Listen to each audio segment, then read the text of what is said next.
Enggak, pakai ini ya. Bismillah. Assalamualaikum warahmatullahi wabarakatuh.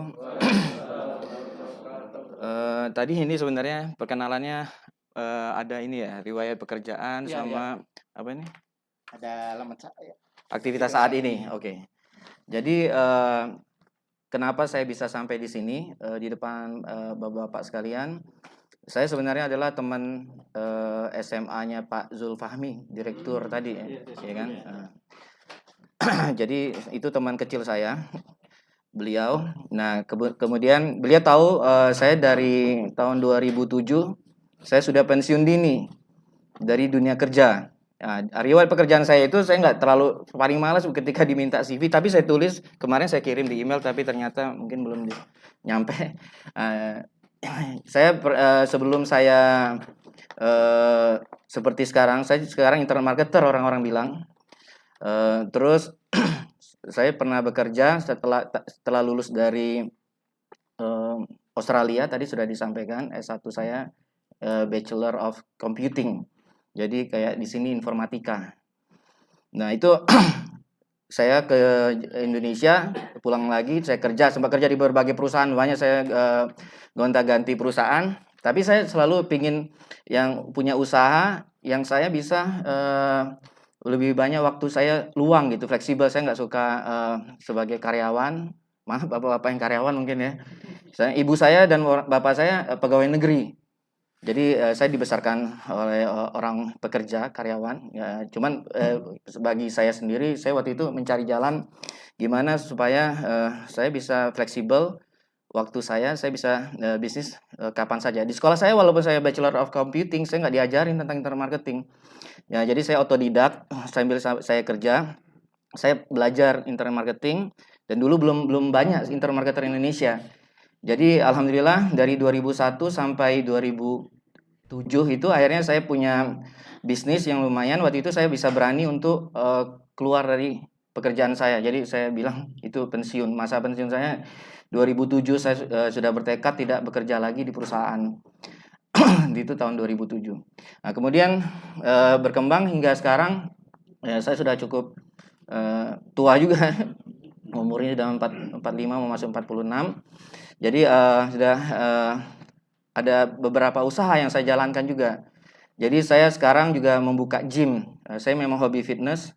Dari kuliah saya sudah hobi gym, fitness. Jadi dengan internet marketing saya bisa rutin untuk nge-gym lah, hobi saya.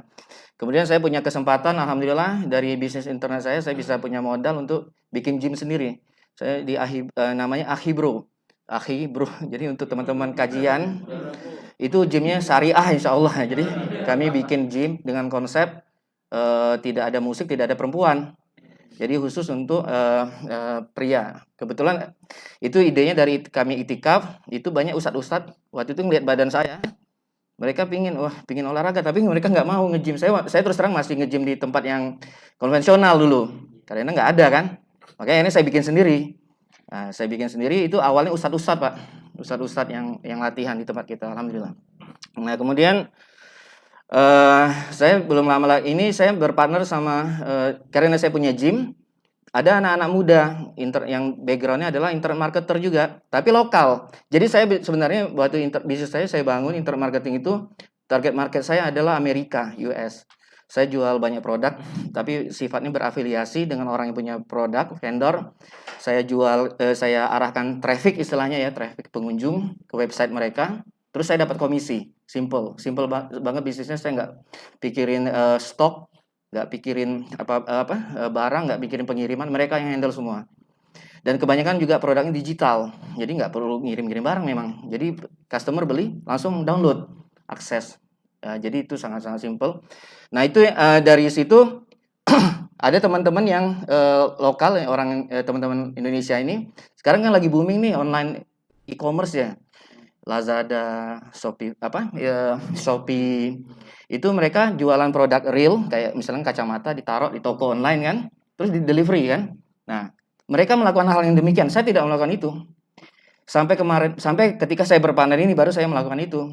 Jadi saya bisnis saya yang lain adalah berpartner sama pengusaha lokal yang punya brand produk suplemen yang kebetulan kita jadikan suplemen fitness. Jadi suplemen ini awalnya adalah obat kuat, obat kuat. Tapi obat kuat itu sebenarnya sifatnya bisa dipakai untuk membangun otot gitu. Jadi dia ada dua fungsinya, untuk naikin testosteron, untuk menguatkan performa laki-laki di ranjang, tapi juga bisa untuk membentuk otot gitu. Itu kita kemas, dan kebetulan ini orangnya punya partner pabrik gitu, yang saudaranya sendiri yang bikin, yang produksi. Jadi brandnya itu benar-benar punya dia sendiri. Nah itu makanya saya tertarik, saya kolaborasi. Nah sekarang saya menjalani bisnis itu juga. Nah itu saya mikir kemarin waktu itu ketika Pak Zul Fahmi kontak saya untuk ini, katanya untuk trainer, untuk relawan desa ya, untuk ngajarin gimana memberdayakan petani ya. Ya, Itu lebih usaha menengah di desa. Oh, usaha menengah di desa ya. Itu terus terang itu kan tantang challenge juga, karena saya biasanya saya ngasih workshop tapi bukan kepada bapak-bapak seperti bapak-bapak sekalian gitu. Saya ada ngasih workshop tuh ke intermarketer juga yang sudah terjun. Nah ini tantangan juga. Dan tapi saya melihat ada korelasinya dengan bisnis saya yang terakhir itu, yang Libion ini, yang yang mana itu yang pabrikan itu, yang produksi itu, dia kan berhubungan dengan petani gitu. Jadi mungkin itu bisa, mungkin nanti saya bisa share. Saya juga kemarin Pak Zul bilang intinya nggak usah detail banget nanti tentang, karena internet marketing itu luas Pak, dan itu sangat-sangat teknikal ya. Nggak mungkin kita malam ini saya sampaikan itu bisa dikuasain saat itu juga. Nah, Pak Zul bilang ada mungkin kemungkinan kita nanti yang detailnya itu bisa continue ya, kata dia. Seperti itu dia ngomong. Dan ini sangat luas, cuma saya mau membuka wawasan Bapak sekalian, dan juga nanti mungkin saya beri contohnya. Oke, mungkin kita lanjut aja. Waktunya sampai jam berapa? Sampai jam 9. Ya, mungkin seperti ya mungkin pertama-tama ini agenda saya untuk kemarin kan dia bilang internet marketing dengan fokus sosial media ya, sosial media. Internet marketing itu luas sekali. Tapi yang pertama kita harus kenalin itu ya mindsetnya. Terus apa itu frameworknya, cara kerangka online marketing itu apa aja gitu, channel-channelnya. Kemudian juga tentunya kita harus punya website, apa aja yang dibutuhkan di website itu. Dan ini masalahnya teknikal banget gitu. Tapi mesti ada gambaran kalau kita ingin punya website, apa yang kita punya, nanti kita bahas sedikit. Terus ada ini teknik sudah masuk ke marketingnya, itu search engine marketing. Search engine marketing itu. Ini Bapak-bapak kalau ada istilah saya, ini maaf ya karena saya nggak biasa ngasih seminar dengan audiens seperti Bapak-bapak sekalian. Kalau memang ada yang nggak ngerti, diinterupsi aja, diinterupsi gitu. Ditanya langsung gitu. Kadang saya kelupaan. Terus mungkin ada istilahnya, terms istilahnya yang aneh gitu ya, yang kayak istilah alien gitu. Jadi nggak ada masalah ditanya. Nah ini search engine marketing itu kayak Bapak mungkin Google, Yahoo segala macam, itu namanya search engine. Ya kan, artinya kita bikin website kita naik di search engine tersebut. Kemudian nanti kita bahas sedikit tentang social media marketing itu apa aja. Social media ini banyak banget Pak. Tapi yang terkenal itu ya, yang saya fokusin juga bersama teman-teman tim saya Libion, dan juga yang saya lakukan pribadi itu marketing, Instagram, dan YouTube. Tiga sosial media ini yang layak kita kuasai itu. Kalau misalkan kita kuasai Facebook aja, ini audiensnya sangat besar dan sangat-sangat target market yang luas sekali yang untuk memberdayakan UKM. Dan UKM kita, dan kita pernah soloman entrepreneur, kayak saya ini disebut soloman. Jadi saya nggak punya karyawan, nggak punya kantor yang tetap gitu. Tapi dengan Facebook marketing ini banyak sekali orang-orang seperti saya, dia bisa reach, bisa menjangkau orang di Facebook yang lihat di HP-nya itu kan. Bapak-bapak pasti pernah kena itu. Buka Facebook ada sponsor itu kan. Nah, itu orang itu yang iklan. Orang itu nggak ketahuan itu orang tuh punya PT atau sendiri atau mereka punya banyak karyawan, nggak ada masalah itu. Jadi nggak ada masalah. Jadi mau sendiri mau rame-rame kayak mau perusahaan besar, perusahaan kecil itu persaingannya sama, kita punya advantage-nya sama gitu. Beda kalau misalkan kita mau iklan di TV kan. Iklan di TV itu biasanya orang-orang yang budgetnya besar. Nah, ini yang kalau kita bisa kuasain ini ya sudah cukup sebenarnya. Facebook marketing, Instagram, sama YouTube. Nah, email marketing satu lagi. Nah, email marketing ini yang sebenarnya membuat saya pensiun sebenarnya. Jadi saya dari awal tuh saya kebanyakan email marketing, tapi untuk market luar negeri. Nah, kemudian eh tentunya ada dalam sistem marketing nanti setelah kita punya traffic, punya audience, itu penting kita mempelajari tentang follow up-nya, terus measuring sama sales funnel ini nggak terlalu usah terlalu dipusingkan. Oke, kita lanjut aja mulai. Ya, mindsetnya yang pertama, ya kalau ini di mana-mana sebenarnya ya, di semua bisnis semua atau semua aspek kehidupan itu konsistensi the key. Jadi karena konsistensi ini, karena marketing itu proses, Pak. Jadi nggak bisa instan gitu. Jadi nggak bisa misalkan hari ini kita bikin iklan atau campaign di Facebook langsung profit gitu.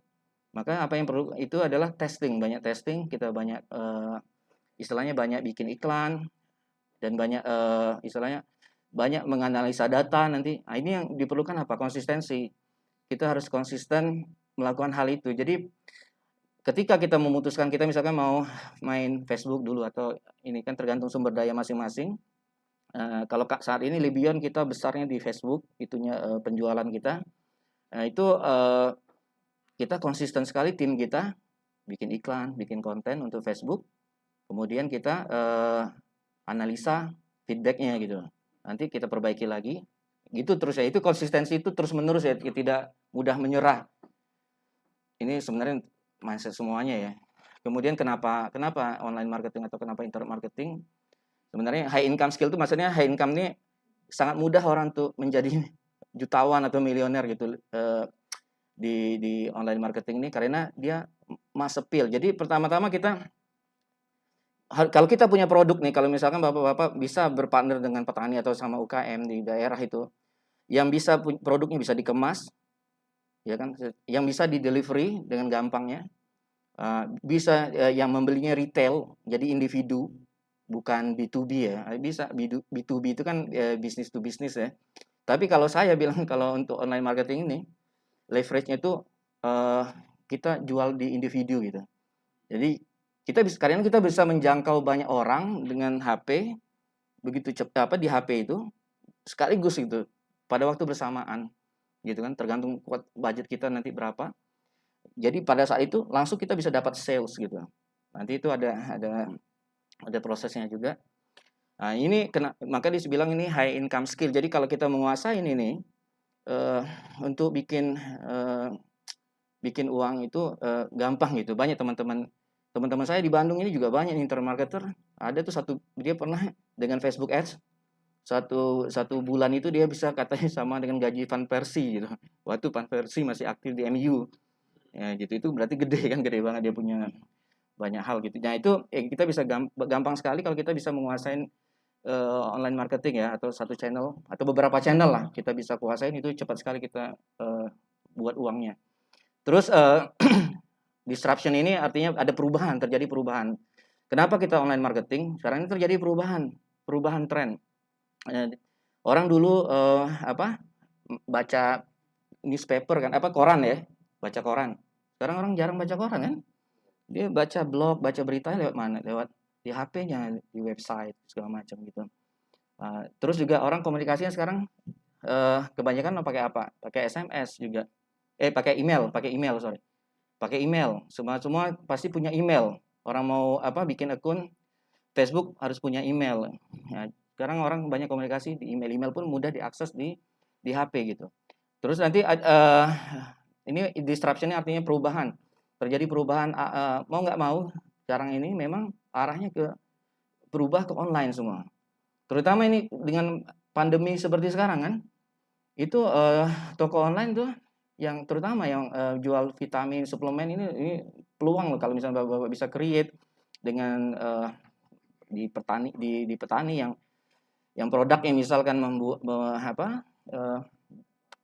bisa untuk bisnis herbal ini seperti kita kolaborasinya pasti kan pabrik kita itu sama petani yang memproduksi tribulus.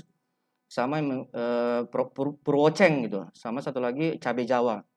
Nah, itu kalau bisa dikemas, nah itu bisa powerful. Nah, jadi disruption itu perubahan ya. Jadi ini mau nggak mau kita memang ngarahnya sekarang ini ke online marketing.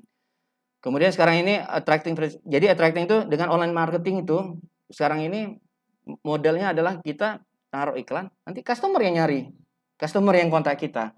Jadi alurnya biasa kalau kita iklan kita pasang iklan, nanti dia ke website kita, nanti dari website kita tuh dia tekan form, itu nanti dia kontak ke customer service kita di WhatsApp-nya.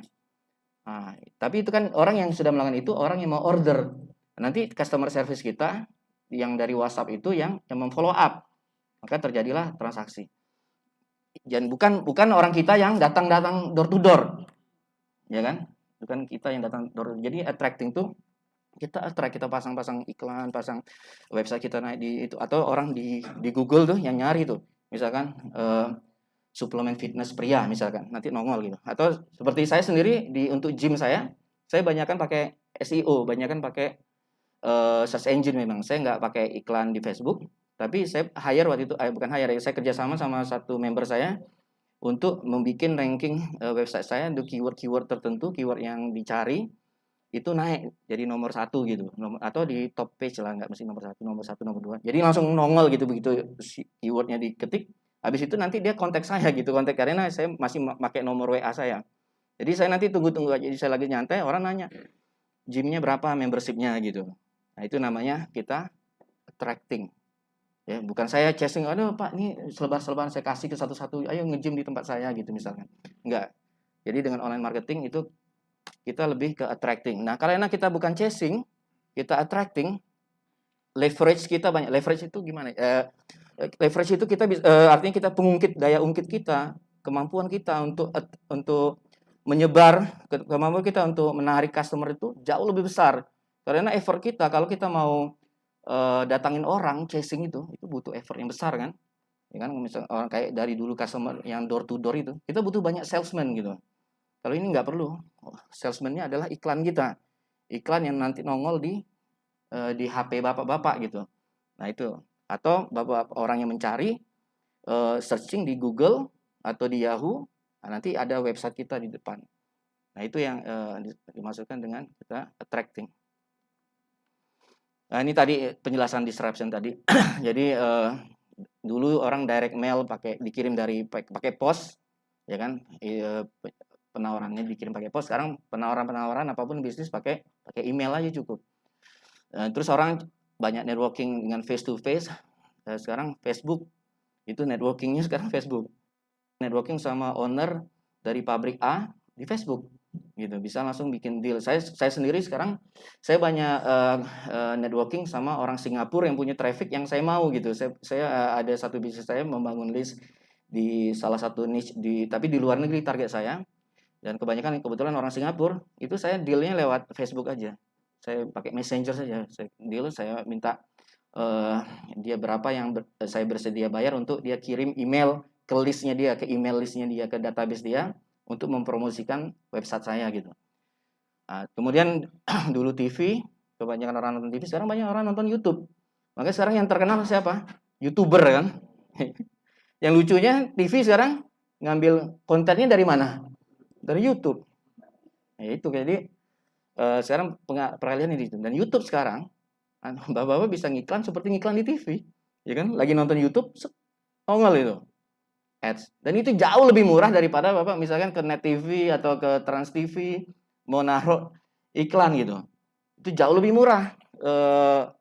Bayaran per impression itu jauh lebih murah. Impression itu berapa banyak iklan kita ditampilkan.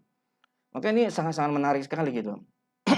Jadi TV sekarang geser ke YouTube, dan kemudian radio sekarang radio masih kita dengar, tapi sekarang kalau di online itu yang orang banyak market yang banyak nongkrong adalah dengar podcast.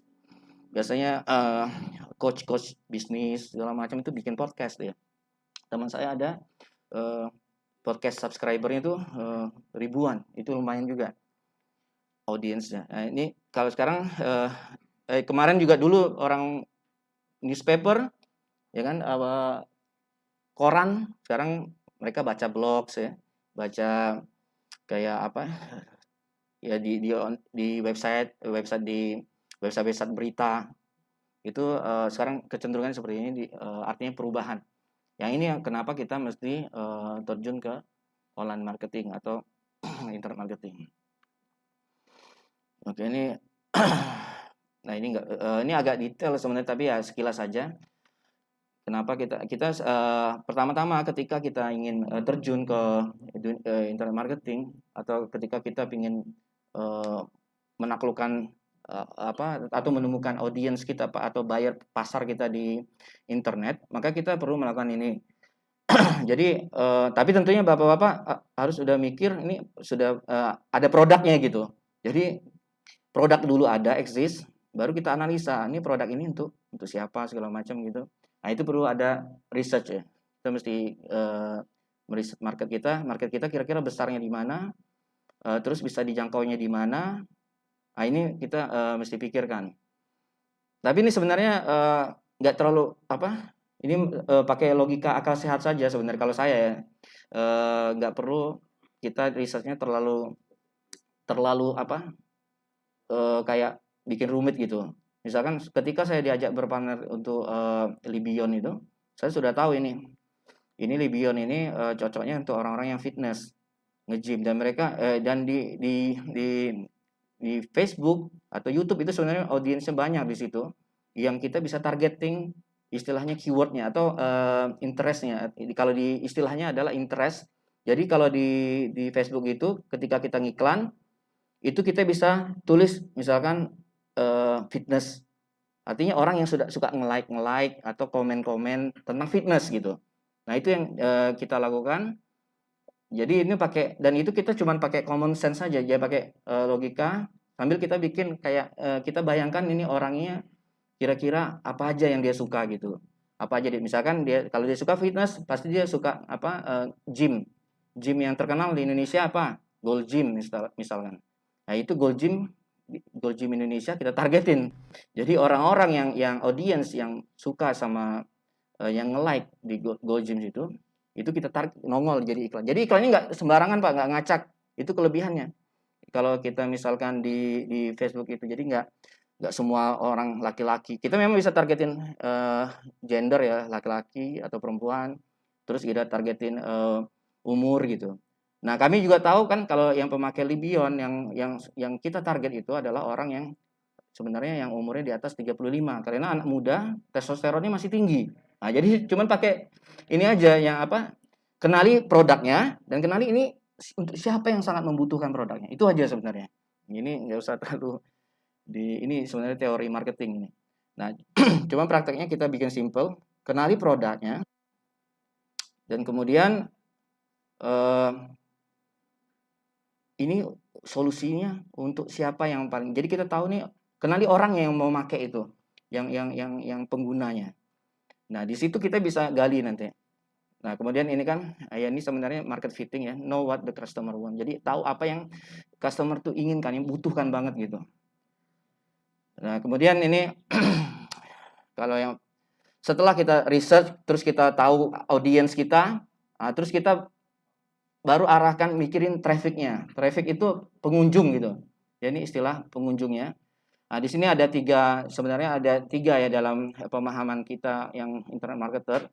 Yang traffic itu ada 3 jenis, itu traffic yang kita bisa kontrol, terus traffic yang kita nggak bisa kontrol, sama traffic yang kita miliki. Nah, traffic yang kita bisa kontrol ini maksudnya apa? Yaitu traffic yang kita bayar. Ini kita kasih Facebook iklan. Dia harus nongolin dengan konsekuensi kita bayar gitu. Itu kita kontrol, nanti kita kontrol nih nongolnya di mana, kapan nongolnya, terus ke siapa nongolnya, itu kita kontrol. Ada namanya targeting. Ini yang dimaksud dengan traffic yang kita kontrol. Termasuk di YouTube sendiri, itu iklan tuh bisa nggak nongol ke sembarangan juga. Kita bisa kontrol umur juga, bisa kontrol gender, laki-laki, pria, terus juga bisa kontrol dia tinggal di mana. Nah, itu kelebihannya.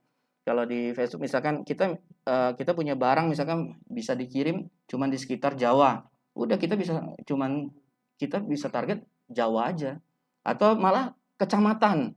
Bisa kecamatan. Jadi ada radiusnya 12 km, itu kita bisa targetin dari satu kecamatan itu. Nah, itu hebatnya Facebook sama Google ya, sama untuk YouTube itu. Nah, itu traffic yang kita bisa kontrol. Kemudian yang traffic yang kita tidak kontrol itu search engine marketing. Kayak tadi kita cuma bisa berusaha supaya keyword kita naik, tapi kita nggak tahu itu hasilnya itu dia orangnya kapan datangnya gitu kan. Cuma kita berusaha, kita nyebarin jala aja, kita nyebarin konten segala macam atau artikel segala macam yang nanti ada link ke website kita. Nah, itu tapi kita nggak tahu itu itu apa, itu bakalan mendatangkan berapa, kita nggak tahu, kita terus ke siapa, kita nggak bisa itu. Cuman yang jelas kita mencoba targetnya dari keyword kita, dari kata kunci, dari kata kunci kita. Nah, kemudian traffic yang you own ini, traffic yang kita ini adalah database kita. Jadi kalau kita punya, pertama konversi itu proses mengubah pengunjung menjadi customer. Nah, jadi ketika kita menangkap pengunjung itu bisa jadi prospek dulu. Ya, bisa jadi prospek dulu baru kita rubah menjadi customer, membeli gitu kan. Nah, ini setelah membeli itu kan jadi database tuh, prospek. Seperti tadi kalau di Libion itu di tempat kita visitorsnya masuk ke website kita, nanti dia tangkap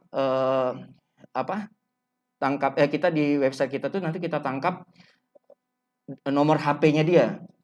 Nanti nomor HP-nya itu dia akan kontak CS kita melalui WhatsApp, tapi itu sudah jadi database kita. Nanti itu di-keep sama CS kita. Nanti itu bisa kita broadcast gitu. Itu traffic yang kita own, kita artinya kita bisa kontak dia kapan saja kita mau, ya kan? Dan kita nggak perlu bayar gitu.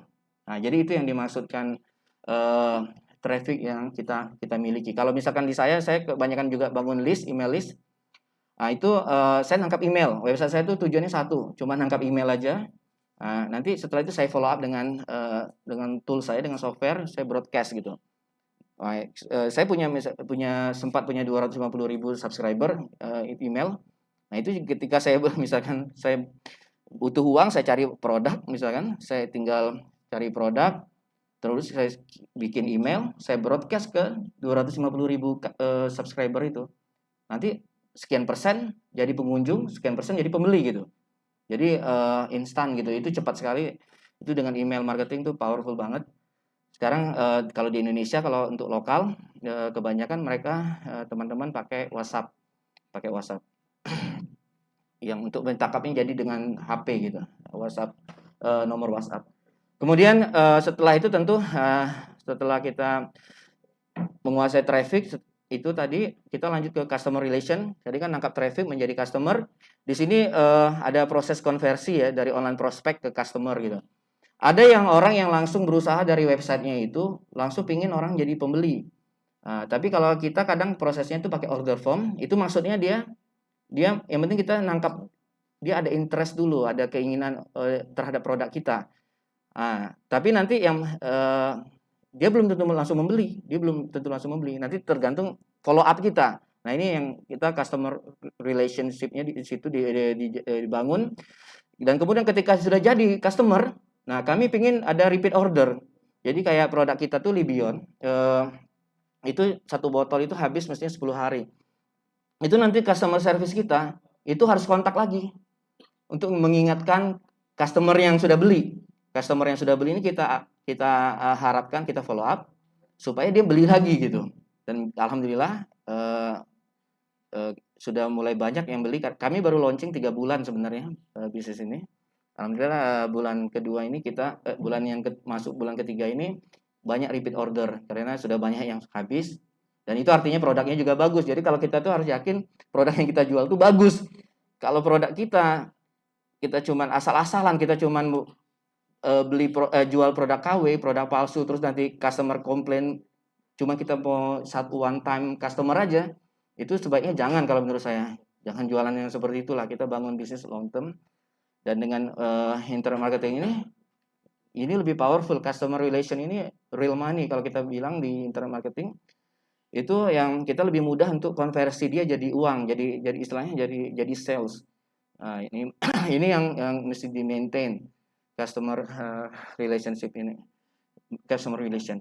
Nah, kemudian baru habis itu web analytics ini maksudnya adalah analisa. kita menganalisa performance dari iklan kita, dari website kita, dia terus persentasenya berapa. Jadi kami tiap minggu tuh ada meeting, kita lihat, kita analisa berapa yang dari prospek, misalkan satu CS ini kita ada beberapa customer service, satu customer service ini bisa closing berapa persen gitu, berapa persen, misalkan target kita 50%, tapi kemudian 40%, berarti mungkin di follow up, sistem follow up yang kita mesti benarkan.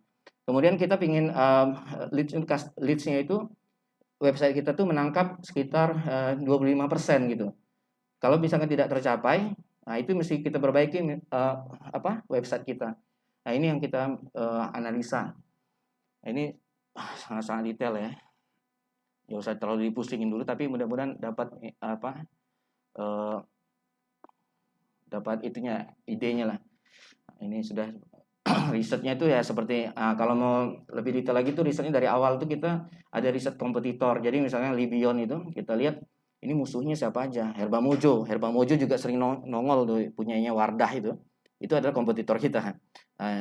Kita pelajari komponen-komponen dia segala macam, marketing dia, strategi marketingnya kita pelajari. Kemudian keywordnya juga kita pelajari, market size-nya dia, terus sebenarnya dia tujuannya kemana. Kita bisa nggak unik? Kalau kita bisa bikin unik yang beda sama orang yang lebih besar daripada kita bisa penetrasi market dia gitu. Jadi seperti Herba Mojo itu, dia punya komponen yang kita punya juga, Tribulus. Dia katanya suplemen untuk pria juga. Tapi ternyata kalau setelah kami pelajarin, komposisinya kecil banget Tribulusnya gitu. Dia terlalu banyak komponen-komponen yang lain. Jadi Herba Mojo itu ada beberapa herbal. Ada sekitar 7 herbal apa. Nah, sementara kami cuma 3 herbal. Tapi herbal yang memang langsung pada tujuan gitu. Pada kekuatan pria, pada tujuan gitu. Jadi dan Tribulus kami 250 mg. Tribulus dia cuma 50 mg. Sementara kalau berdasarkan riset, untuk efektifnya pria untuk memakai Tribulus itu satu hari itu 750 mg. Jadi kalau dengan kami cukup 3 kapsul aja udah cukup gitu. Sehari per hari itu 750 mg per hari. Itu risetnya yang membuktikan Tribulus itu bisa efektif. Herba Mojo nggak nyampe, harus banyak. Jadi harus banyak pilsnya dan terlalu banyak efek-efek yang lain juga. Itu kami jadi kami menang di situ gitu. Kemudian produk trendsnya gimana, dan produk trends dan terutama bagusnya sih produk yang stabil ya kita cari. Jangan yang trending, tapi trending ini yang tren ini bisa jadi ini juga sih bisa jadi peluang. Kita ngelihat nih sedang apa yang lagi tren, misalkan di akhir tahun atau biasanya kan ada event-event atau lebaran nih. Teman saya yang satu partner saya Libion sekarang jelas mau puasa ini apa trennya kurma. Sekarang dia mau jualan kurma mejol juga. Jadi barusan kerjasama sama Ustadz juga di impor dari Timur Tengah. Nah, jadi produk tren ini bisa mesti kita gali. Cuman kalau saya pinginnya tuh nyari produk yang istilahnya nggak terpengaruh sama tren gitu. Tapi ya nggak masalah kalau kita bisa memanfaatkan tren, kita punya sumber dayanya, resource-nya, why not lah, kenapa enggak gitu. Terus masalah ini sedikit content creation. Jadi ketika kita butuh mau terjun ke internet marketing, dunia marketing, online marketing, ya jelas kita mesti create konten gitu. Kita mesti ada yang kita share di online itu, yang artinya bisa menjangkau orang untuk mengenal bisnis kita, gitu, mengenal bisnis kita.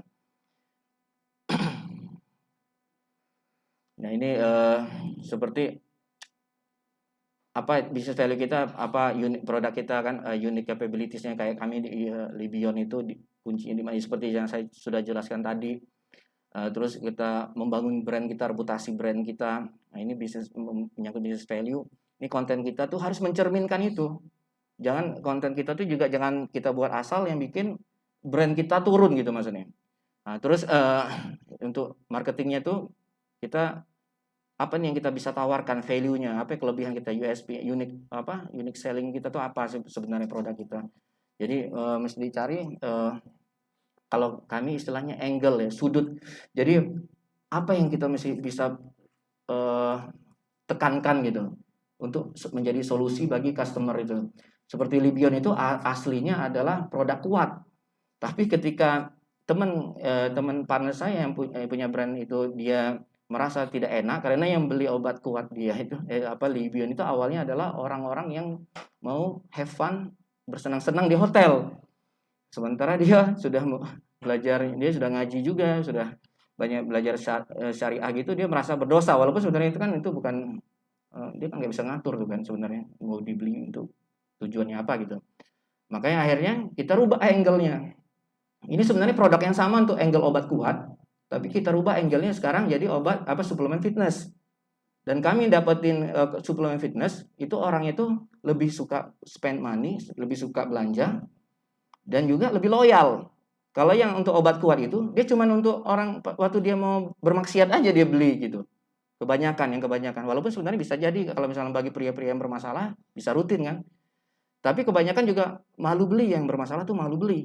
Beda kalau obat suplemen itu, yang kalau suplemen fitness orang enggak ini ini obat fitness gitu. Jadi ini masalah angle aja, masalah branding kita, masalah value proposition kita, masalah penawaran itu nilai value daripada produk kita. Itu mesti dipikirkan. Nah, kemudian market itu ada lead generation plan. Ya, lead generation plan itu di mana kita mau terjun ngambil trafficnya, ngambil visitorsnya misalkan di Facebook Ads, kemudian website kita nangkap HP, kemudian nangkap nomor WA, kemudian di follow up jadi transaksi. Nah, itu adalah proses plan untuk kita menangkap lead. Lead ini prospek ya, lead kalau bahasa Indonesianya. Nah, kemudian tentu nanti jadi customer. Nah, kalau dari customer kami selalu menganalisa. Jadi setiap minggu kami meeting itu kami analisa berapa yang sudah pesan dua kali, berapa yang sudah pesan sekali ya jelas. Tapi yang kita analisa tuh yang repeat ordernya, by cycle-nya. Kami tahu satu botol produk kami itu mestinya habis dalam waktu 10 hari kalau dia pakai benar. Cuman kenyataannya kadang orang menghemat gitu pemakaiannya. Ya mestinya misalkan 6 kapsul per hari, kadang orang cuma minum 3, nggak masalah, berarti kan mundur. Nah, ini kadang untuk mengedukasi cara pemakaian yang tepat pun itu juga perlu istilahnya customer relation ya, hubungan kita dengan customer kita. Nah, terus ini customer research ya sudah tadi, dan juga customer behavioral itu perilaku customer kita. Nah, ini kita mesti kalau bisa dapetin data itu sangat bagus sekali gitu. Itu yang kami lakukan. Tapi ya ini sebenarnya nggak terlalu ini jangan dibikin rumit misalkan untuk di pedesaan. Yang penting laku aja, sales, untung gitu, ya kan. Tapi kalau kita yang mau benar-benar punya tim, punya resource, kita bisa analisa bagaimana bisa meningkatkan penjualan kita gitu dengan data yang sudah ada. Karena sayang sekali itu kita sudah berhasil mendapatkan data, tapi kalau kita tidak olah database kita, itu sayang sekali gitu. Dan itu kebanyakan terjadi di Indonesia seperti itu. Saya lihat orang punya Shopify, punya toko online segala macam itu. Saya tanya, kamu ada follow up email nggak? Enggak mas, kata dia. Kebanyakan enggak. Kebanyakan cuma one time aja. Cuma beli, oh ya udah. Nanti kalau dia mau ikan ke toko itu lagi balik. Kalau enggak ya sudah gitu. Kayak saya belanja di Tokopedia pun, kan Tokopedia itu ada vendornya, ada yang penjual gitu. Itu penjualnya jarang yang follow up saya lihat. Yang follow up Tokopedianya dengan Tokopedianya broadcast, tapi kalau ada deal-deal khusus gitu.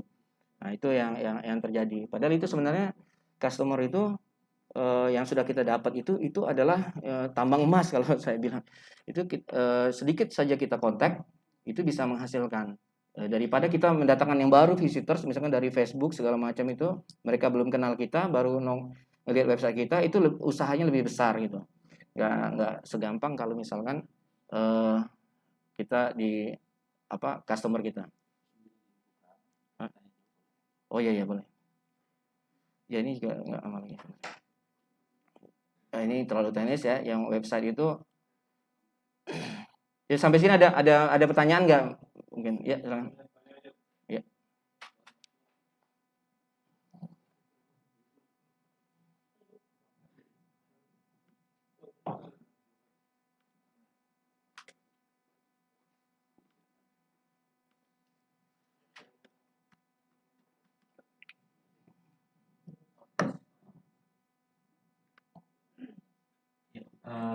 Ada sesuatu yang kepala desa. Oh.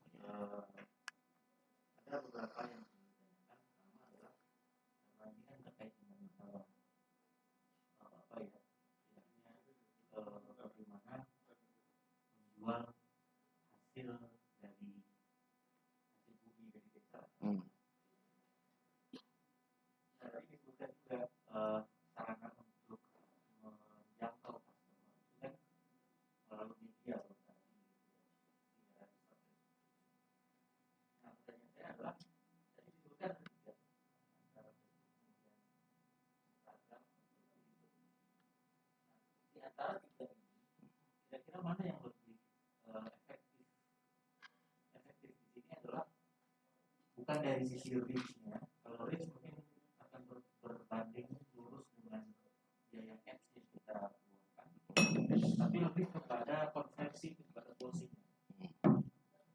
Pengalaman Pak Heri, kira-kira mana yang lebih efektif dari antara tiga ini? Apakah Facebook atau Instagram atau deteksi konversi? Kemudian apakah perilaku yang dari media tersebut dalam menjangkau customer itu bergantung kepada target market kita atau bagaimana? Maksudnya kalau misalkan kita menargetkan untuk target market yang spesifik tertentu, misalkan bagus, misalkan lebih bagus misalkan menggunakan Facebook atau menggunakan Instagram, seperti itu. Iya.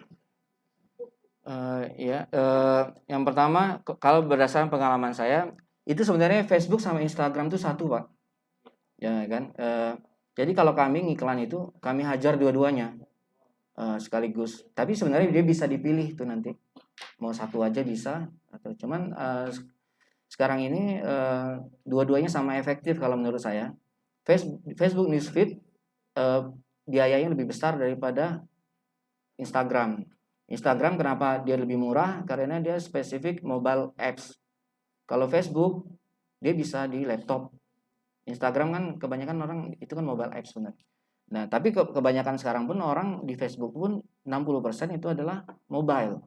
Ya, aplikasi yang kita. Tapi kita bisa targetin aja kita misalkan mau di desktop segala macam itu. Jadi kalau saya bilang, tapi kalau kami sendiri untuk website kami ini yang ini Libion ini kami ini penjualan terbesar di Facebook bukan di YouTube. Di YouTube kami tes, kami masih rugi. Jadi itu yang tadi bilang awalnya mindsetnya harus konsisten. Nah, ketika kami sekarang ini lagi scale up di Facebook karena Facebook untungnya besar, kami return on investment-nya 100%, di atas 100%. Jadi misalkan kami taruh 100 juta, balik 200 juta. Gitu. Kami bayar Facebook 100 juta, alhamdulillah profitnya itu kami 200 juta. Nah, itu 100%. Tapi dulu kami pernah ketemu campaign bisa 5 kali lipat di Facebook dulu. Itu tergantung audiens dan juga ini masalah target market.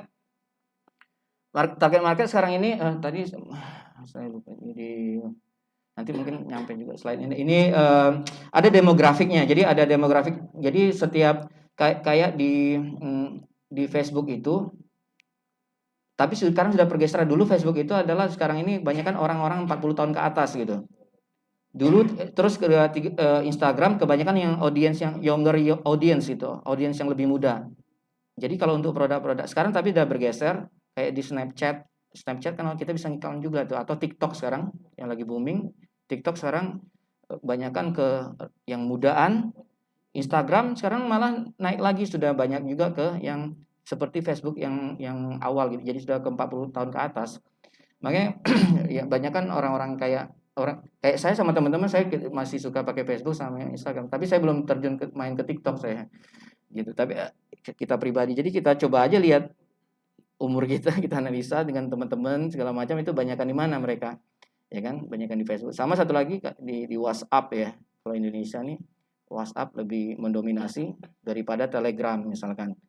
Nah, cuman makanya yang kita tangkap masih kalau untuk prospek itu adalah WhatsApp. Ini seperti ini nih, WhatsApp begini. Ini alurnya nanti order nanti yang kita tangkap di sini adalah WhatsApp-nya, nomor HP-nya, nama sama ini alur kita. Udah kira-kira Pak? Ada lagi tadi? Ya. Itu tadi yang dulu sudah diatur sama yang. Waalaikumsalam. Yang pertama yang ingin saya tanyakan ini terkait dengan apa ya yang dijelaskan tadi itu Facebook misalnya Instagram kan ada dua model ya, ada yang gratis kemudian ada yang berbayar gitu ya. Nah mungkin bisa diperdalam lagi ya, ada nggak yang model-model marketing yang free gitu ya karena ini sebagai sampel aja, sebagai apa namanya gambaran. Kemudian saya tuh ada produk itu, ada produk. Kebetulan kita ini kan memilihnya kan agak berat ya. Membuat produk sendiri itu quality controlnya susah gitu kan. Karena ada kualitas macam-macam kan, atau jualin produk orang. Nah, sementara yang kita hadapi sekarang ini untuk program kita ya di organisasi kita ini kan produk masyarakat ya. Nah, itu sisi kontrolnya kayak energinya lebih banyak gitu. Nah, mungkin itu perlu di-share nanti pengalamannya gimana menseleksi produk-produk itu. Karena saya perhatikan dulu waktu di di Medan itu, waktu pasca tsunami lah gitu kan. Itu sudah ada satu perusahaan kecil, AMI namanya. Jadi AMI itu asli made in Indonesia. Kerjanya cuma satu aja, diseleksi produk-produk itu semuanya, nanti dia marketing. Nah, kita sekarang ini kan fasenya baru masuk di awal nih. Nah, sebelum masuk internet marketing itu kan kita beresin dulu tuh produk seleksi itu gimana gitu. Nah, mungkin itu perlu di-share ya. Nah, kemudian yang kedua ini kaitan dengan kode etik. Jadi ketika tadi kan ditampilkan kaitan dengan kompetitor ya. Nah, ketika dianalisa produk orang ada kelebihan gini macam-macam gitu kan. Nah, produk kita kurang dari itu. Nah, itu suatu ketika ini pengalaman di produk yang biasa jual tuh sama perusahaan pelajar. Nah, itu produk kita diserang orang. Nah, kita kalau sebagai orang legal nggak paham gitu kan, diserang habis-habisan gitu kan. Nah, itu kalau dari 100 orang yang ini kita dalam grup kita itu yang sudah kita jadikan apa namanya itu ya, setelah supplier itu ada apa namanya reseller kan. Reseller di bawah kita tuh pergi semua ya. Nah, itu menghadapi kayak gitu seperti apa gitu kan. Contoh kayak produk wadah tadi kan, mereka punya produk itu bagus nih, ada herbal macam-macam. Kita coba itu misalnya. Nah, mungkin itu sebagai pengalaman lah ya, gimana menghadapi itu. Juga ketika kita promo tidak diserang tidak mati usaha kita gitu kan. Nah, mungkin ini bentuk-bentuk pembelaan nantinya, gimana kita melindungi produk-produk kita di yang ada di desa-desa dengan itu aja Pak. Masih. Ya, makanya kemarin itu yang kemarin juga jadi pertanyaan saya ke Pak Zul gitu kan. Cuman kan dia yang bilang saya disuruh tentang internet marketingnya. Saya bilang ini pasti saya agak rumit ini. Apa yang mesti disampaikan. Cuman katanya udah cerita aja, wawasan itu banyak cerita pengalaman sendiri aja kata dia gitu kan. Ini yang saya coba sampaikan. Dan ini sebenarnya slide ini sebenarnya untuk melatih orang jadi internet marketer yang benar-benar terjun sebenarnya. Nah, ini jadi jangan khawatir ya. Kalau yang masalah product selection itu, kalau saya sendiri, ini pengalaman saya. Kalau saya tes juga maksudnya produknya. Terus juga saya nggak mau terlalu banyak produk Pak kalau untuk produk yang pengiriman ya, produk yang physical. Saya banyak produk tapi sebagai affiliate. Tapi kalau sekarang ini saya collab, ini saya kerjasama ini saya sebagai brand co-owner juga gitu, karena kami rebranding bareng gitu. Itu saya terus terang saya tes dulu. Kalau saya tes dulu produknya, lihat komposisinya. Kebetulan ini memang bidang saya, maksudnya saya udah berkecimpung lama di bidang fitness gitu kan. Dan ini memang saya lihat ini kalau di luar negeri ini namanya natural test booster. Di luar negeri saya lihat komponennya waktu itu. Ini bisa dipakai. Ini sebenarnya untuk fitness, bisa untuk bangun, untuk anabolik, untuk bangun itu. Terus mereka kasih saya sampel, saya coba dan saya merasakan benefitnya gitu. Yang saya pede, dan malah saya nggak coba untuk diri saya sendiri, saya suruh beberapa orang, saya minta mereka 3 orang suruh minum produk itu selama saya mintanya 1 bulan waktu itu. Sebelumnya tes darah gitu, tes darah di Prodia, kita ukur testosteronnya gitu, hormonnya. Dan ternyata mereka nekat, mereka mengambil sampelnya cuma baru 14 hari. Mereka tes lagi gitu, nggak usah nunggu kelamaan bang, mereka manggil saya bang. Nah itu ya udah terserah, tapi kalau menurut saya mestinya yang agak signifikan perubahan itu setelah 30 hari. Tapi dia bilang 14 hari, ya udah 14 hari. Ternyata hasilnya mengejutkan, 40% naik gitu, 50% naik testosteronnya. Makanya saya pede. Jadi itu kalau pengalaman saya seperti itu. Cuma kan saya nggak banyak bermain untuk produk lokal. Ini saya banyak bermain untuk produk luar sebagai affiliate. Nah, itu gampang. Kalau itu malah lebih gampang dan kebanyakan itu produknya digital. Itu saya biasanya mereka juga kasih saya akses gitu dan saya lihat websitenya segala macam saya pelajarin. Nah, untuk masalah supaya nggak kayak tadi kalau yang free ya, yang teknik free ya, itu bisa Pak pakai Facebook Groups gitu atau kita bangun audiens sendiri bikin grup Facebook, tapi itu lama dan itu rawan untuk dihancurkan seperti tadi, diserang. Jadi Nah, kemarin itu ada kurang lebih berapa ya? Kita lapor ribuan orang tuh masuk. Juga ada yang nyerang, tapi kita bisa keluarin. ya bisa keluarin ya. Memang bisa, Solusinya gitu kan? cuman kalau kami berbayar, kami nggak bisa diserang. Oh, itu bedanya. Nah, bedanya itu. Oh, Itu. Kalau berbayar, kita langsung ke customernya. Oh, dia nggak nongol ke orang-orang yang tiba-tiba musuh kita. Dan musuh kita nggak bisa ngotak-ngatik. Misalkan dia nyerang tuh di komen itu, dia bisa langsung hapus. Kita report dia malahan, kita blokir akun dia, kita lapor ke Facebook bisa. Tapi itu jarang yang jelek-jelekin di itu. Misalkan Herba Mojo banyak tuh iklannya di samping iklan kami nongol di Facebook, saya kena juga sering. Tapi saya nggak jelekin dia. Tapi konsep kami kan kita nggak mau jelekin orang, cuma kita tahu kelemahan, kita tonjolin kekuatan kita gitu kan. Kalau kita punya kelemahan, ya kita punya kelemahan, pasti punya kekuatan. Misalnya kelemahan kami cuma 3 komponen herbal, Herba Mojo punya 7 misalkan. Kalau itu dianggap sebagai kekuatan. Tapi secara komposisi untuk tujuan kami menang gitu. Nah, gitu. Jadi ya itu yang kita coba mainkan. Dan ini kalau untuk produk lokal sendiri, produk yang kayak real yang dikirim-kirim itu saya terus terang ini saya baru sekali ini. Saya kebanyakan dari dulu yang waktu saya mulai dari awal itu saya kebanyakan masarin sebagai affiliate untuk di luar negeri. Yang saya punya campaign Google Ads waktu itu yang profitnya lumayan gede, itu saya suplemen mata gitu. Nah, kalau Bapak bisa bikin suplemen punya petani yang bisa menghasilkan herbal yang bagus untuk mata, itu ada sebenarnya herbalnya yang mereka jual herbal juga, saya jual herbal juga di Amerika itu. So, itu produknya herbal.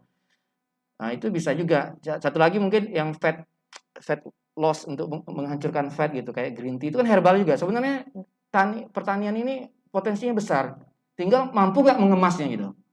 Nah, ini saya bingung kemarin tuh sama Pak Zul. Saya ngomong ini untuk petani. Kalau misalkan ke petaninya, sebenarnya dia bagaimana menghubungin orang yang bisa mengemas, pabrikan, ya kan? Kalau kayak kami, alhamdulillah kami yang partner kami itu adalah keluarga yang punya pabrik. Tapi kan dia berurusan sama petani. Nah, tapi urusan dia sama petani, saya nggak ikut campur. Nah, gitu. Kami fokus di pemasaran online, internet marketing. Mungkin ada lagi? Pak Dede, ya. Kalau saya gini, Pak ya, ini kan yang terjadi hanya cerita aja. Yang terjadi di lingkungan sekitar saya gitu ya.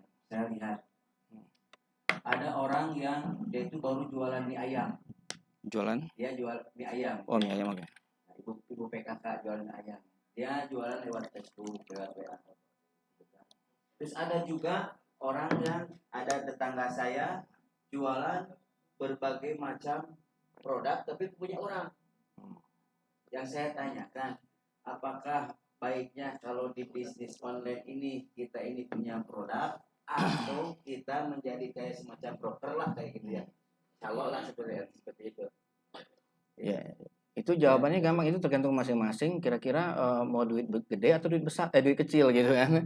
Nah, tapi jangan salah, jualin produk orang pun bisa gede kita dan kita banyak gede, terutama kalau di luar negeri. Itu saya kalau jualan yang suplemen yang mata itu, ya tadi yang saya pakai Google Ads waktu itu satu konversi saya dibayar $90.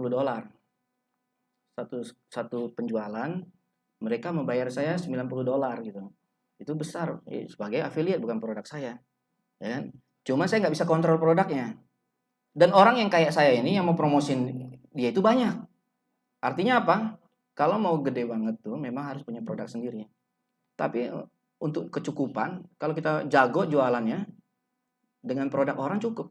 Nah, kelebihannya kalau punya produk orang, kalau kita jualin produk orang, kita nggak capek produksi dan kita bisa jualin banyak produk sekaligus. Kayak sekarang kan saya bangun list, ini ada email list. Saya punya email list sekarang yang baru itu 13.000 subscriber. Nah itu saya ngejual produk orang terus itu. Karena saya nggak mungkin saya bikin produk, saya bisa email tiap hari, kirim email tiap hari, tapi saya bikin terus produk tiap yang baru terus nggak mungkin, ya kan? Caranya gimana? Email produk orang lain. Gitu. Terus kalau saya mainnya banyak kan di digital. Nah ini contoh, ini email list saya. Ini baru sebelum saya naik ke sini tadi jam 6.48 tadi, saya ngirim email ke list saya, ada 51 orang yang klik gitu. Coba di refresh. Nah, ini contoh aja. Ini saya ngirim satu hari itu bisa 5 kali email, bisa 4 kali email. Ini untuk Inggris. Ini produknya ini kebanyakan digital. Ini produknya ini produk orang semua. Saya nggak ciptakan itu sendiri. Tapi ini saya dibayar pakai komisi gitu. Kalau yang ini. Cuman kan saya kalau lokal itu ya saya fokusnya di Libion ini. Tapi rencana kita setelah produk ini kita akan bikin produk yang lain gitu. Tapi tentunya itu bukan saya yang sibuk, ada yang menghandle gitu. Nah kalau kita bikin produk sendiri itu kita mesti punya ya kemampuan lah istilahnya, ya kan? Kemampuan. Jadi sebenarnya relatif lah kalau menurut saya mau bikin produk sendiri. Ini pun sebenarnya saya nggak bikin sendiri, tapi saya berpartner sistemnya. Jadi ketika misalkan kita punya skill tertentu, kita bisa aja berpartner sama orang yang punya kemampuan yang lain yang lemah gitu. Saya terus terang nggak terlalu kuat di product creation gitu, saya nggak. Karena menurut saya itu merepotin. Saya dari dulu tuh pemalas Pak orangnya. Makanya saya dari awal kuliah itu selesai kuliah itu saya selalu nyari cara supaya saya berhenti bekerja. Karena saya pemalas gitu. Jadi saya bisnis ini sesuai dengan jualin produk orang, kalau bagi saya sih lebih cocok gitu. Tapi begitu saya ketemu partner orang yang mampu bikin produk tapi dia nggak terlalu jago di email marketing sama internet marketing sama ini, saya punya skill di situ lebih daripada dia di situ, ya kita berpartner aja Pak. Tapi itu jadi produk kita sendiri, ya kan? Dan ini kami bisa rekrut affiliate. Jadi kami sekarang ada beberapa partner yang iklan untuk kami. Bukan kami aja yang iklan sekarang. Banyak beberapa orang yang kita seleksi, alhamdulillah. Terus satu lagi, saya ingin tanyakan, saya sering kalau lihat harga seperti ini 700 jadi 450. Harga coret istilahnya. Itu teh strategi apa? Ini di copywriting, istilahnya copywriting, teknik menulis, menyampaikan di website kita. Ini adalah istilahnya membuat orang tuh seolah-olah dia dapat value yang lebih gitu. Jadi value-nya itu, 350 nih, diskon ini mumpung sekarang ini, gitu kan. Kita gambarkan value-nya itu 350.000, tapi dia bisa mampu dapatkan produk ini dengan harga 295.000. Jadi dia merasa, bayarnya merasa dia merasa lebih gitu, merasa lebih profit, atau ketika dia bayar itu untung nih saya nih gitu misalnya. Itu teknik namanya teknik copywriting, teknik iklan. Ada pertanyaan lagi nggak? Silakan nih Melin dulu nih.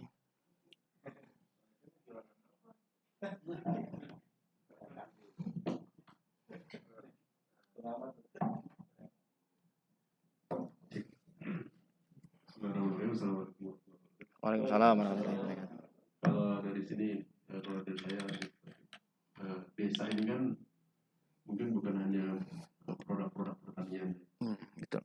tapi bagaimana di desa juga bisa memberdayakan berbagai potensi wisatanya, Ya bisa. atau bagaimana desa dengan kemampuan internet marketingnya justru mampu mengundang investor misalnya kan, ya penggalangan dana tapi lewat internet untuk membangun desa itu. Nah, bagaimana daya dukung internet ini dan marketing terhadap potensi wisata atau pendatangan investor ke desa dengan internet itu? Terima kasih. Ya. Nah, kalau saya ini saya belum terjun ke situ, tapi kalau saya otak marketing, kalau saya langsung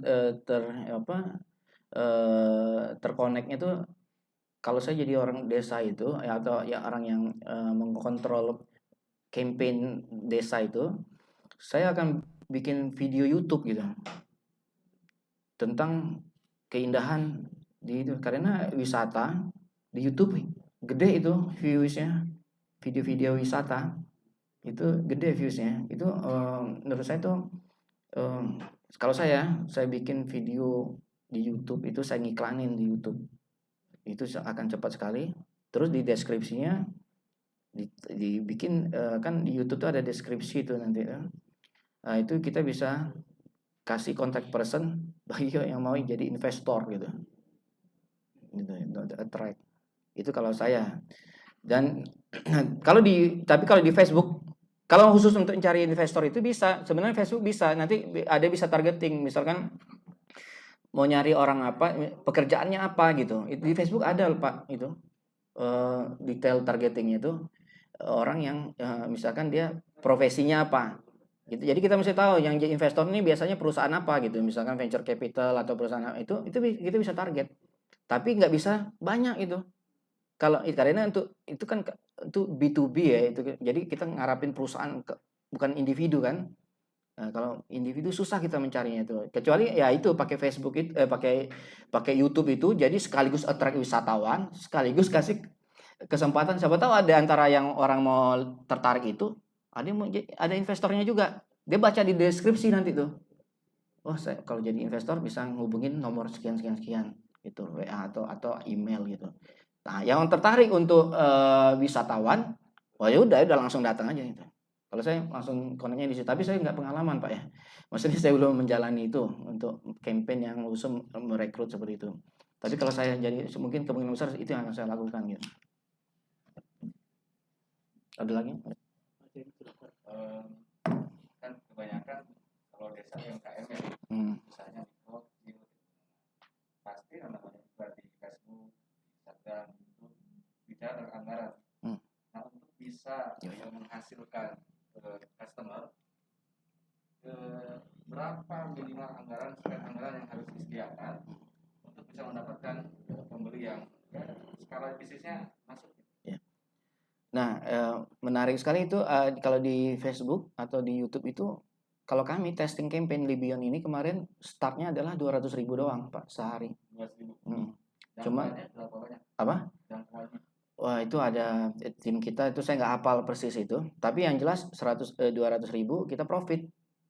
Nah, ketika kita profit apa yang kita lakukan kita naikin budgetnya. Tapi budgetnya naikin yang bertahap. Kalau di Facebook jangan langsung ajar gitu. 200 itu minimal.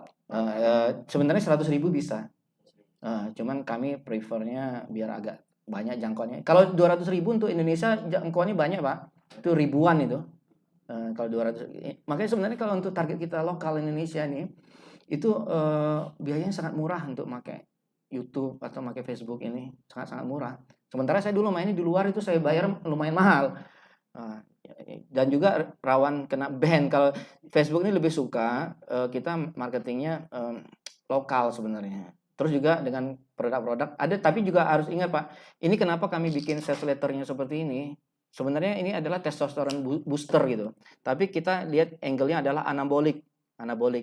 Karena testosteron atau hormon di Facebook di ban. Jadi mesti pahami juga nanti itu ada beberapa produk atau beberapa itu yang nggak bisa dijual di Facebook, yang nantinya akan di ban gitu. Jadi kayak obat kuat tuh nggak bisa. Tapi kalau Bapak kena obat kuat, itu adalah orang yang ngakalin Facebook, nggak lama kemudian dia akan kena ban. Gitu. Memang bisa sih diakalin dia ya pakai, tapi nanti Facebook akan tahu juga. Gitu. Jadi ya kayak budgetnya itu sebenarnya kecil Pak, 100.000 bisa. Tapi kami 200.000 untuk testing awalnya itu. Nah itu namanya masa testing. Jadi kan ada fasenya dia testing, baru nanti kita lihat ini kalau profit kan belum tentu profit. Makanya itu yang tadi itu maksudnya konsistensi. Ketika kita rugi jangan kita berhenti. Mindset kita adalah ini kita beli data. Dan juga jangan 100.000 baru satu hari, rugi nih langsung matiin iklannya. Jangan. Seminggu kami anjurin. Ya seminggu. Kalau makanya tergantung budget. Kalau misalkan budgetnya terbatas banget ya 100.000 mungkin 3 hari lihat gitu. Nanti habis itu tapi mesti bikin iklannya itu iklannya juga kita mesti banyak gitu.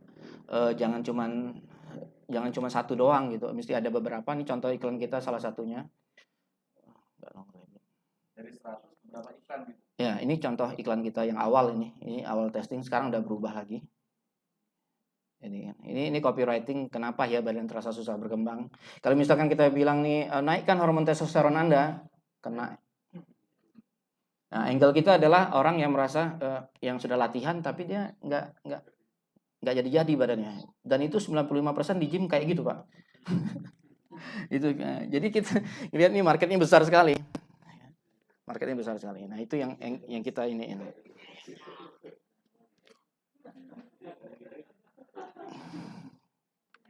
Ini juga kita pakai video, ini namanya video sales letter. Ini juga kita ini di YouTube juga ada.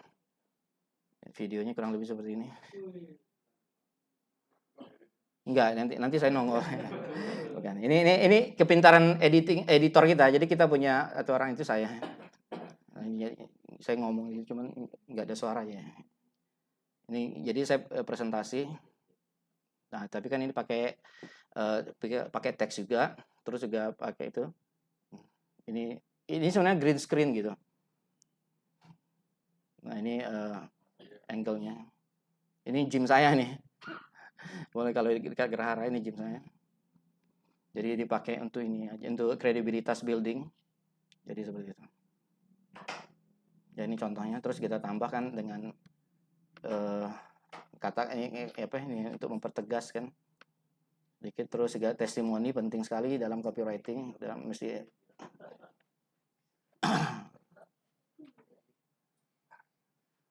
testimoninya. Nah, ini yang paling, ini termasuk menjual lah, mesti kalau bisa dapetin testimoni. Terus ya harga coret gitu. Ada pertanyaan lagi? Antara endorsement sama Landing page. Ini namanya landing page website. endorsement dengan Facebook Ads itu lebih besar mana? Endorsement itu kan endorsement di Instagram ya. Biasanya Misalkan Instagram. istilah endorsement kebanyakan kita pakai itu ketika kita ingin cari influencer atau selebgram yang di Instagram punya audiens kan. Nah, terus kita minta ini dengan satu bayaran gitu. Nah, kayak kami kalau saya di email marketing, saya minta misalnya kemarin saya kontak orang Singapura, dia punya list gede, email list gede maksudnya, saya minta dia untuk kirimkan email, saya bayar per klik yang dia hasilkan, misalkan saya bayar 60 sen gitu. Nah, kalau di email itu sangat-sangat efektif. Kalau di Instagram kami belum terlalu fokus, tapi ada tim saya yang sekarang lagi membangun daftar influencer. Kita akan itu, tapi rata-rata mereka mintanya 1,5 juta, tapi kan itu belum tentu susah. Kalau itu menurut saya mending habisin duit saya untuk testing Facebook gitu, Facebook Ads gitu daripada itu. Karena itu kan tergantung sama audiensnya. Jadi kalau kita mau nyari influencer, kita pelajarin audiensnya, bukan pelajarin dia gitu, ya kan, pelajarin orang. Tapi pelajarin orang yang bakal baca endorsementnya dia gitu kan. Yang lucunya kan sekarang misalkan di Instagram itu, misalkan untuk orang-orang yang fitness ini, kalau belum tentu misalkan saya nyari binaraga yang itu, misalkan ternyata atau model fitness ya, bukan binaraga, model fitness, saya lihat ternyata follower dia banyak cewek-cewek. Nah, misalkan kan kita pikir ini orang fitness, tapi kalau orang binaraga yang benar-benar gede banget badannya, memang kebanyakan orang yang gym juga itu yang.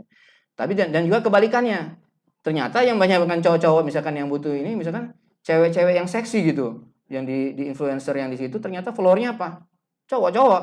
Tapi kadang mereka mengendorse kosmetik. Saya lihat ini nggak nyambung gitu. Lihat followernya banyak kan cowok-cowok. Jadi cowok kan mau ngeliatin seksinya dia kan, kali itu attractionnya dia gitu. Nah, jadi ya itu kita mesti pelajarin. Kalau bisa aja lakukan itu, dan juga mesti lihat engagementnya. Jadi purpose-nya itu kita lihat berapa likes-nya, komennya. Kalau dia likes-nya bagus, komennya bagus ya silakan coba Pak. Nanti tapi nego-nego dulu, jangan langsung. Misalkan dia minta, biasanya kalau terakhir kali saya ada ditawarin waktu itu 1,5 juta untuk endorse, kalau dia salah satu orang fitness Indonesia gitu, 1,5 juta gitu misalnya. Tapi paling enak bangun relationship gitu. Misalnya kita kenal produk, kita kenalan sama dia, kita kasih free, terus dia baik, sama kadang dikasih free endorsement. Kayak gym saya itu, tahu Adia Novali nggak? Adia Novali, tahu kan Adia Novali kan? Adia Novali itu juara bodybuilder di luar negeri dan sering internasional. suka pernah di TV juga kan, talk show dia diundang karena dia berprestasi walaupun nggak disupport sama pemerintah. Nah dia pernah datang ke gym saya, dia nge-gym terus dia suka sama konsep saya. Waduh ini jarang nih yang syar'i gini kan. Dia kebetulan lagi hijrah nih, lagi banyak belajar agama gitu. Nah dia senang. Saya minta, Mas tolong ini dong, endorse, maksudnya kasih gym kita di audience dia gitu. Yang gratis saya dikirimin, banyak dapat followers lumayan juga dari dia gitu. Nah seperti itu dengan relationship gitu, nggak perlu bayar kadang-kadang gitu. Kalau kita punya relationship yang baik, dan kami waktu itu kasih dia udah latihan aja gratis, bawa klien dia. Jadi dia punya klien suka personal training gitu kan. Hari itu dia bawa kliennya ke tempat saya gitu gratis. Saya nggak charge gitu dia, nggak perlu membership, nggak bayar.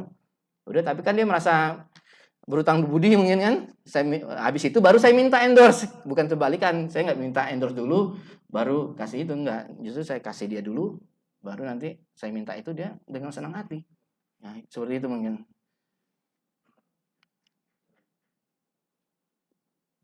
Ada lagi? Untuk dari Facebook Ads, dari YouTube atau Instagram itu wajib ke landing page atau seperti apa?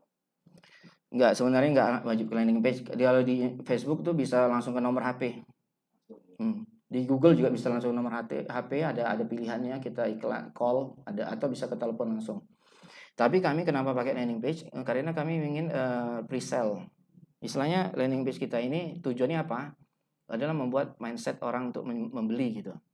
Ya, jadi kita nggak sembarangan. Kita ini memfilter orang kalau misalnya kalau langsung HP, orang-orang iseng kan banyak tuh. Gitu, makanya kita mau yang benar-benar orang yang masuk ke form ini adalah dari 1.000 misalkan dari 1.000 orang yang ke landing page kita ini itu mungkin sekitar 20% yang ngeklik ini gitu kan. Yang ngeklik ini. Nah, dari sekian persen itu pun nanti ada sekian persen yang masukin ini. Yang semakin besar dia action yang dilakukan, itu namanya micro commitment kalau dalam istilah marketing, teknik internet marketing, micro commitment. Jadi usahakan website kita tuh bikin orang penasaran dan melakukan action. Artinya nanti habis itu dia kan tanggung deh dari WA. Action selanjutnya apa? Transfer. Gitu. Daripada yang langsung ke WA langsung disuruh transfer, biasanya banyak yang mental pasti. Dan customer service kita lebih besar effortnya, lebih besar usahanya. Kalau ini kita memfilter. Jadi makanya dengan ini alhamdulillah kami 40-50% sekarang closingnya. Dengan sistem kayak gini kita pakai 40-50%. Jadi begitu misalkan masukin ini Bapak-bapak langsung connect ke WhatsApp CS kita. Nanti dirotasi itu ada. Ini pakai ada aplikasinya namanya orderonline.id, bukan punya kita. Gitu.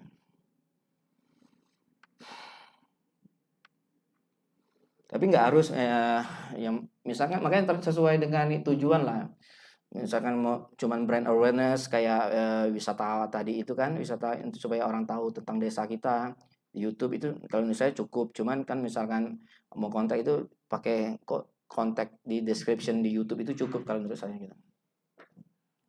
Tapi kalau kita mau direct, ini namanya direct selling ya. Kalau istilah kami itu direct selling yang efektif seperti ini. Dan ini yang banyak dilakukan orang-orang pemasar-pemasar yang lain juga. Ada lagi? Masih ada lagi? Bapak Ibu sudah?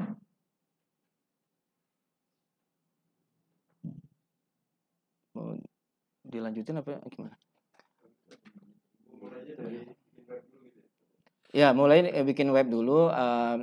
Kalau bikin web itu kan itu teknis ya, semua bisa di YouTube bisa. Saya nggak mau terlalu detail sebenarnya. Yang jelas butuh kalau di website itu butuh yang namanya domain ya, domain name itu registrasi dulu kita. Ada nama tempat registrasinya, ada servisnya. Terus ada hostingnya. Hosting itu tempat kita nyimpan file ini kita. Itu namanya hosting istilahnya. Nah, terus di-connect, dihubungkan domain sama hosting, baru jadi website. Habis itu kita bikin website gitu. Kalau kami ini pakai software namanya Berdu online. Jadi kami banyak kan bukan orang teknikal juga, detail. Itu pakai landing page ini, kita pakai landing page software kita kebanyakan. Jadi teman-teman kita yang bikin ini dia bukan orang istilahnya desainer banget gitu. Semua tuh sudah template, jadi gampang banget. Jadi kita tinggal fokus di konten gitu.